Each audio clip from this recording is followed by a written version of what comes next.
Tuvia was proud to be a Jew. Tuvia knew that killing 1 or 10 or 30 or 40 or 100 Germans was, in the scope of things, meaningless. But to save 1 Jew was an affront to the Germans. It was more meaningful, whether they were an old lady or an old man or a young child. It had more meaning to rescue than to kill.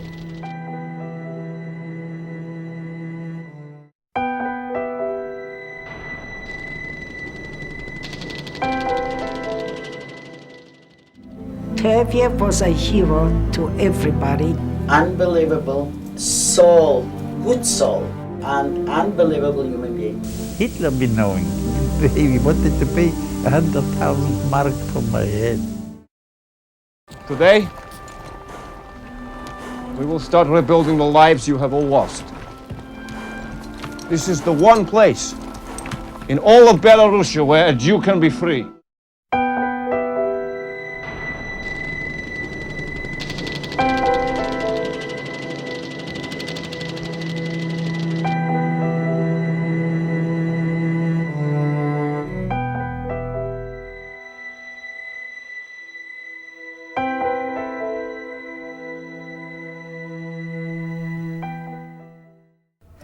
Forest is nature. The forest was life. It gave us shelter, gave us hope. It was our home for a long, long time. It was our friend. You would never survive without the forest. זה הבית שלי, זה הקול שלי, אני אוהבת את היער, שאני רואה את התמונות של היער, אני רועדת. ואת היער, אני אוהבת את הצבע. אני אהבתי את היער בכל עונות השנה. נשמה של איזה משורר שישב שמה ויכתוב. דאבוני אני לא, אבל אני חיית את זה ואני אוהבת את זה. You come out from the ghetto, you come out from the Germans. Our life didn't mean anything. We were like animals. And all of a sudden, we go in the woods, it's freedom. I came in, I couldn't believe it. Jewish people dancing and happy. If you'll ask me when was my best day in my life, I would have told you the day I came to Bielski.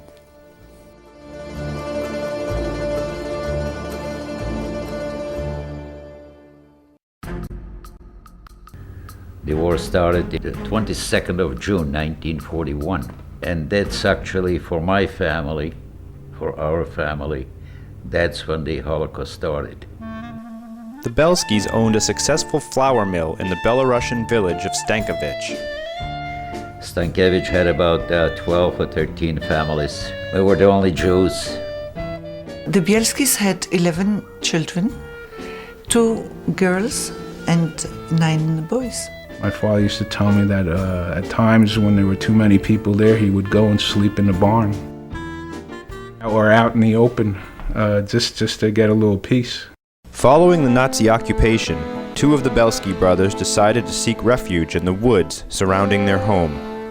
My dad and Asoil were the first ones in the forest, immediately. And they went to the woods right away because my father told them, the war is not forever, it will come to an end. Germans will lose.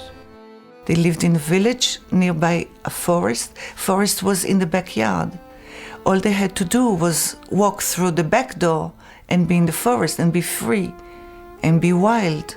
We knew the forest as well as you know your 5 fingers. The Bielski parents and their brothers Yankel and Abraham were soon arrested and murdered by the Nazis. Tuvia Bielski, living separately in nearby Lida, decided to take fate back into his own hands. When they begin to take the Jews like lambs and put them in gathers, I said to myself, more in the city, I have nothing to do. I'm going to the woods. I will go back where I've been born. There I know the places. From there we will see, maybe I'll find it somebody. We were going someplace in the woods, me, Asoil, and Zissel, and a man came in front of us, Tuvia. So here were the 3 brothers together. When those 3 were together, and you were in their company, you would feel that you have an army behind you. They didn't think they would survive the war, but they wanted to die fighting. They wanted to live to the last minute and be free. After a larger group of people came already, and we saw that somehow we need organization. Otherwise, this will go right, the other one will go left, and it's not going to be good. So they made a meeting, and my husband, he suggested, being that Tuvia is the oldest of them, he said, I would suggest Tuvia for the commander. And everybody applauded. Everybody said yes. The respect and the love to him was incredible. He was like God. They always knew if he's on the base, they'll survive. If he's not, we won't survive. That's how people believed in him, like in God. And Tuvia said one thing: no matter old or young, sick or healthy, babies or whatever, everybody should come. In ghetto we knew that there is a Tuvia Bielski, that he wants young, old, sick, children. He didn't care. As long you are a Jew, you have to come, you have to survive. He didn't care what, when. Just come to me, children, come. If he was here sitting by me today, he would say, number one, that the main purpose of the group was to rescue. That idea came from him and no one else. He said, if there will be one piece of bread, I'll share with anybody that will come. And everybody should come and they will find a place here. Soon, the Bielski Brigade began sneaking letters and messengers into the Lida and Novogrudok ghettos, pleading with Jews to join them in the forest. And every letter was the same thing. I don't promise you nothing, but I know that you'll be free and you won't be behind iron bars. Every day, every week rather, would come a group of them, a group of people. And in no time it was about 100. Tuvia was a hero to everybody. It was a dream. It was like a fantasy to come to be there. Perez Shorshati joined the Bielskis in 1943. More than 50 years later, he began painting his memories of the forest. For all survivors, arrival at the Bielski camp was a joyous occasion. I couldn't believe it. I could see bunkers where people live. I seen a big pig hanging from a tree. We were happy we were there. And still the war was still raging. We still had no guarantee that we will survive. But we had a chance to fight back. We had a chance to come to a place where you're welcome and with a purpose. And the main point is knowing that you're not in the ghetto. You're not by the Germans. You're in Bielski Satrad. You've been amongst partisans. When I saw Tuvia, I didn't care. I was happy. I know that we will live, that we will survive, that everything will be good. Because kind of we were protected by, I don't know what it was, only just looking at him. Just only looking at him. He looked heroic, very handsome, tall man, carried himself like a leader. He was our king. When he was walking in the woods, everything was shivering. The trees. A soil Bielski was appointed second in command. Zeus was put in charge of gathering intelligence. Asoil was a very kind man, very nice man, always with a smile on his face. Asoil was the soul of the camp. I think he was the strongest in the family. He used to lead many of the fighters to blow a train, to fight, to put an ambush for a German vehicle, to blow a bridge. I mean, they were parties, they were fighters. And he was He led some of the very major fighting they had done. Zush was a little bit different from Asoil and a little bit different from Tuvia. He was more like a playboy, you would call, in those days. He liked to have a drink and he liked to have a good time. And that was Zush. My dad rode a big black horse. He had bullets from here to here with a machine gun and a gun in his holster. He had his job to do and he did it. He did it well. Free from the Nazis, the Bielski group now faced a new enemy, the harsh Belarusian winter. It was very hard, and it was winter. It was so cold, but we were young. And we knew, better here than in ghetto or in the concentration camps. We used to go from one place to another like gypsies. We couldn't stay in one place because somehow we were afraid they would track us down or people would tell on us. And there were villagers that used to point out that the Partisans are coming and pointed out to the Germans. With those you had to deal with. You had to deal with it.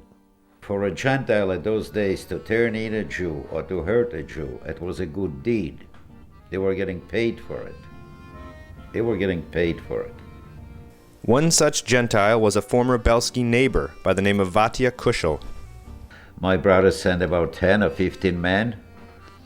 He was sleeping with his lady friend, took him out of bed and brought him to the woods, and they burned the bridge. I remember like yesterday, a fellow with the name Gulkov, Benny Gulkov. He put him on the ground and he cut his head off with an axe. They threw him in the burning bridge and they put on a piece of paper, "Here is killed and burned Vatia Kushel," because he was a collaborator with the Nazis. For a while, you're not a human being when it comes to your own survival. And knowing what they've done and the kind of treatment we were getting, I mean, that was nothing of a payback. Nothing what was done was enough. They wiped out collaborators. They didn't fool around. They sent men and taught that lesson and very often left notes that these things will happen to those that harm Jews or turn them in, that there was a penalty for Jewish blood.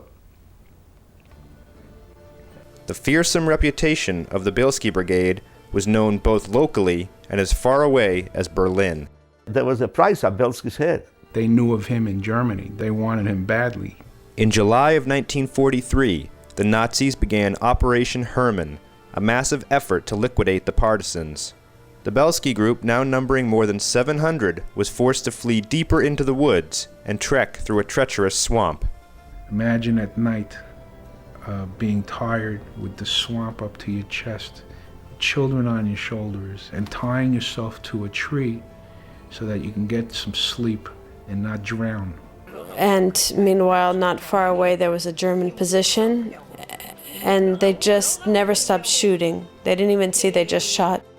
And the bullets, how they flying over your head from the cannons, like birds. We heard the German talking. We heard them talking, but we went to that canal, to that water to here. Miraculously, nobody in the Bielski group was killed. When the Germans finally left, the Bielski Partisans journeyed to the Naliboki Pusha and construction began on a permanent base. When we were in the Naliboki forests, we built a city that among ourselves we called Jerusalem in the forest. And by the time we came to the Pusha, you thought for a moment that my God, that was paradise. It was a city, a village in the virgin woods. They lived in Zimlankas, in bunkers. They loved it. It was beautiful. They used to decorate it. My mother told me. They used to decorate it with leaves, fresh leaves, green leaves. Inside there was a little stove always burning. And we had bunk beds made of small trees, and sometimes we had straw to lay on the straw, sometimes we lay right on the wood. Then you walk inside and there were 20 people on one row and 20 people on the other row. And we were 40 people in a ziemniaki. And when we went to sleep, that was if you got up, you had to go to the bathroom outside. You lost your space. You had to wake everybody up, move over. You took away my spot. Even more impressive than the living quarters were the camp's elaborate workshops. Shoemaker, a dressmaker, a jacket maker, fixing rifles, fixing anything. Come in the evening, they'll put on a show for you. Bielski decided he will make a sausage factory where sausages were made. So we used to go and just smell it, just to smell the food and how delicious it was. And we used to be satisfied with the smell. There was a place where they baked their own bread. It was a butcher shop. We had doctors in there, they performing operations with the candlelight, with the butcher knife. You know what? They were very handy people there, don't forget. And they were doing all those things because there was, during the day, I mean, there was no fighting or no, we don't have to go do any. So they would try to build up that place for us. You know, it was nice. It was very nice organized. This was really nice. They used to cook in a very big pot, a tremendous pot, on the fire. There was always soup, whenever we want, day or night. But even more important than nourishing their bodies was the need to nourish their souls. Circumstances had to be created to lift the spirit of the people, because everybody lost somebody. Wherever people are, no matter what times are, and no matter what circumstances are, you have to put on a living face and think of something more pleasant, think of something more livable. We would get together, you know, and always in front of a little fire because in the winter it would get cold, you know, and in a way it would warm us up a bit, and on the other hand it was very pleasant.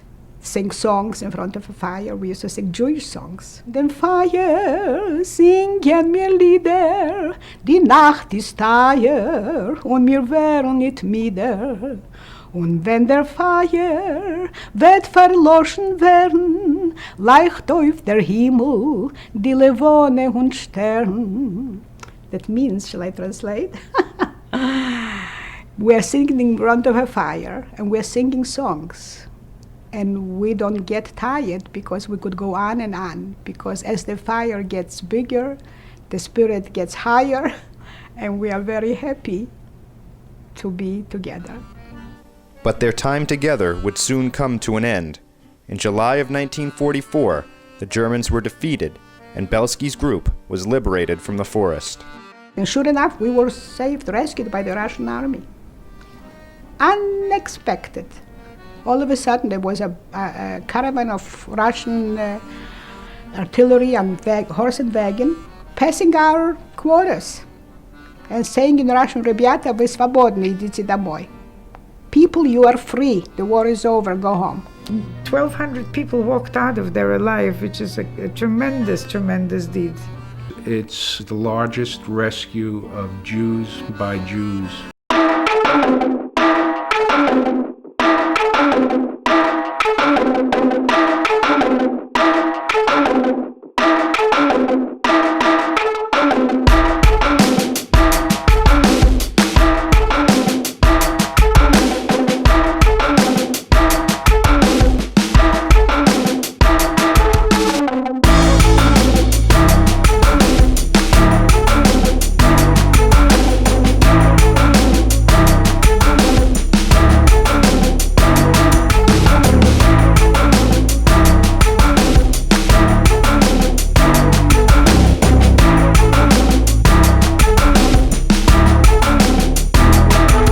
To me, my brothers were 100 feet tall and not 6 foot tall.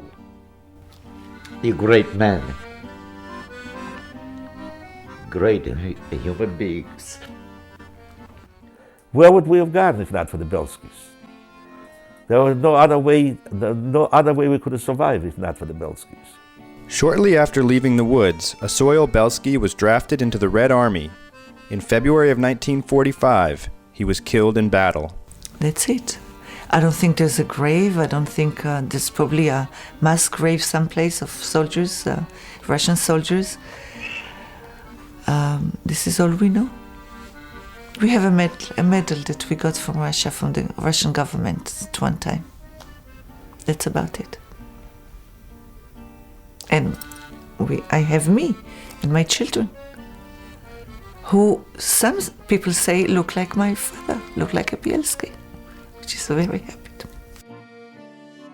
Zeus Bielski emigrated to Israel before moving to Brooklyn, New York. He died in 1995 at the age of 83. I saw two people, my mother and my father, who were just trying to live life as happy as they could after all this sadness they went through. And they tried to party, to live, to work. And only late at night you could see the sadness of the death that they faced. Only at night. Tuvia Bielski fought in Israel's War of Independence in 1948, before also settling his family in Brooklyn, New York. On the occasion of his 80th birthday, his fellow partisans honored him with a testimonial dinner. He died a few short months later and received a hero's burial in Israel. I just have very early memories of people always coming to the house, always these big gatherings, always these bar mitzvahs, these weddings, these parties at my parents' house. And there were always visitors. They all had these strange names, that were hard to pronounce, and they all talked with an accent. And they would come over to me and said, say the most incredible things to me. And I had no point of reference. They would say, your father saved my life. What does that mean to a 7-year-old? I didn't know what they were talking about. Your father is a great man. Your father did this, your father did that. One day, they all said the same thing to me. One day you'll understand. Well, today I understand. Tuvia Bielski should be remembered as a man of God. God brought him to this world. He should save his people. And he saved the people, the 1,200 Jews, because this was the will of God. The Jewish people lives on miracles. We had the miracle of Moses and we had the miracle of Tuvia Bielski. What more can I say?